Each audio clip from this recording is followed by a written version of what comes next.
যেহেতু আমাদের অ্যাডমিট কার্ডে প্রাথমিকভাবে লেখা ছিল যে 11টার মধ্যে উপস্থিতি, আর তারপরে আমরা সিদ্ধান্ত নিলাম যে আরেকটু এগিয়ে দেওয়া দরকার, কারণ নিরাপত্তাজনিত যে তল্লাশি হয় তার জন্য আরও সময় লাগতে পারে, সেজন্য 10টার সময় উপস্থিতি। এটা আমরা প্রত্যেক পরীক্ষার্থীকে অনুরোধ করছি এবং আপনাদের মাধ্যমে সে অনুরোধ আশা করি তারা পেয়ে যাবেন, আমার বার্তা পৌঁছে যাবে। তা এইটা একটা খুব গুরুত্বপূর্ণ দিক। মোট পরীক্ষার্থীর সংখ্যা আপনাদের আগেও বলেছি আমি, দুটো পরীক্ষা মিলিয়ে 5,65,000-এর মতন।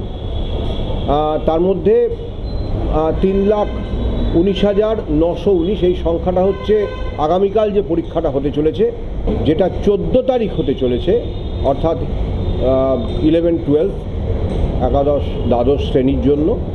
সেটাতে 2,46,500 মতন, 2,46,000 কিছুটা বেশি, অর্থাৎ দুটো মিলিয়ে মানে 5,65,000-এর বেশি, প্রায় 66,000-ই হয়ে যাচ্ছে। এটা গেল পরীক্ষার্থীর সংখ্যা। কালকে মোট যে পরীক্ষা কেন্দ্র আছে সেটা 636টি কেন্দ্র, এটা আমি আগেও বলেছি।